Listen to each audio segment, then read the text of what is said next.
والعاقبة للمتقين والصلاة والسلام على سيدنا محمد سيد الأنبياء والمرسلين وعلى آله وصحبه أجمعين ومن تبعهم بإحسان إلى يوم الدين. أما بعد فأعوذ بالله من الشيطان الرجيم بسم الله الرحمن الرحيم. ثم أورثنا الكتاب الذين اصطفينا من عبادنا. وقال النبي صلى الله عليه وسلم طوبى لعبد جعله الله مفتاحا للخير وغلاما للشر وويل لعبد جعله الله إغلاقا للخير ومفتاحا للشر.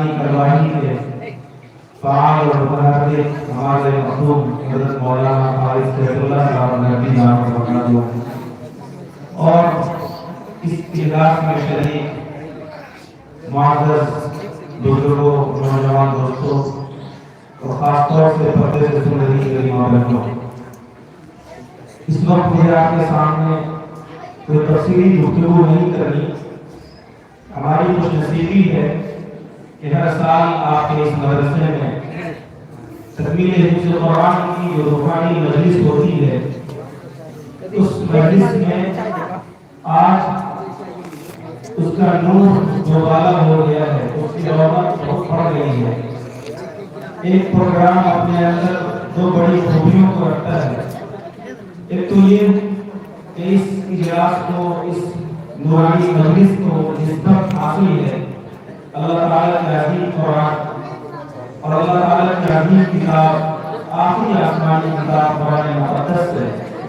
اور دوسری طرف آج ہمارے درمیان جیسے کہ آپ نے سنا تقریباً 20 سال کے عرصے کے بعد ہماری فعال متحرک کلی ترجیح عمارت شریعہ کے وقت میں ہمارے قابل قدر معزز علماء کرام اور ایسی شخصیات موجود ہیں جن میں سے ایک ایک کا پروگرام لینے کے لیے لوگ مہینوں پہلے رابطہ کرتے ہیں اور بڑی مشقتوں سے ان میں سے کسی ایک کا پروگرام ملتا ہے.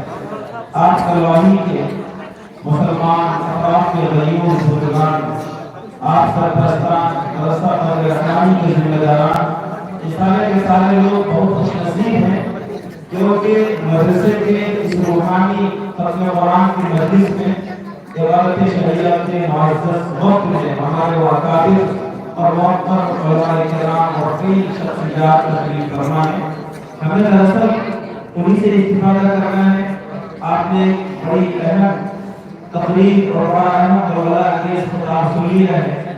اب میرے بعد ہمارے جو بڑے بزرگ عالم آپ کے سامنے عمارت شریعت کے تعلق سے اور ملک ملت کے موجودہ حالات کے تناظر میں قیمتی پیغامات آپ کے سامنے عرض کریں گے. میں بس کچھ منٹوں کے اندر آپ کے سامنے اس وقت آپ نے جو روحانی منظر دیکھا ہے اس تعلق سے کچھ ضروری باتیں ان بچوں سے، ان کے گارجینوں سے اور پھر آپ حضرات سے میں عرض کر کے رخصت ہو جاؤں گا. آپ نے دیکھا کہ ابھی مدرسہ فضل رحمانی کے 5 خوش نصیب بچوں نے قرآن مجید کا حفظ مکمل کیا ہے اور قرآن مجید کا حفظ مکمل کر لینے کے بعد ان کے گلے میں ایک مالا ہے، ان کے سامنے میرے خیال سے تھیلے کے اندر کپڑا ہے اور پیکٹ کے اندر قرآن مجید ہے اور ایک نکل ہے. انہیں کوئی بڑا ایوارڈ، کوئی بڑا اعزاز نہیں دیا گیا، لیکن میرے بھائی اور میرے بزرگوں، قرآن مجید کو جو لوگ حفظ کر رہے ہیں اللہ تبارک و تعالیٰ نے ان کے ایوارڈ کو اور ان کے اعزاز کو دراصل محفوظ کر لیا ہے. ہم لوگ جب چھوٹے ہوتے تھے تو 26 جنوری کے موقع سے، یوم جمہوریہ کے موقع سے جو تقریب ہوتی تھی مدھوبنی کے شہر میں اسٹیڈیم کے اندر، تو ہم لوگ بچپن میں گھومنے کے ارادے سے، تقریب کے ارادے سے وہاں جاتے تھے. وہ جھانکیاں اور پھر اس کے بعد ڈی ایم صاحب کی موجودگی میں ڈی ایم کے ذریعے سے شہر کے مشہور اسکولوں میں، کالجوں میں جو بچے بڑے اچھے نمبرات سے کامیاب ہوتے تھے ان کو ڈی ایم صاحب میڈل دیتے تھے. تو سال کے مختلف پروگراموں میں جنہوں نے ٹاپ کیا ان کو اس موقع سے انعام نہیں دیا گیا. ان کو سال کے ایک ایسے دن میں یوم جمہوریہ میں ایوارڈ دیا جا رہا ہے جس میں شہر مدھوبنی کا ایک بڑا طبقہ موجود ہے، پولیس کا ایک بڑا حصہ موجود ہے، انتظامیہ کے بڑے لوگ موجود ہیں اور بڑی تعداد میں عوام کی بھیڑ موجود ہے. اس مجمع میں وہ جو میٹرک میں، انٹر میں یا مختلف میدانوں میں کسی بچے نے نمایاں کارنامہ کیا ہو تو اس کو لوگ وہ ٹائٹل دیتے تھے، ایوارڈ دیتے تھے. صحیح بات یہ ہے، ذاتی بات بتا رہا ہوں، ہم لوگوں کو بڑی محنت ہوتی تھی، بڑا شوق ہوتا تھا. کتنا اچھا ہوتا ہے، کتنا خوش نصیب یہ اسٹوڈنٹ ہے کہ اس کو ڈی ایم صاحب اتنے بڑے مجمع میں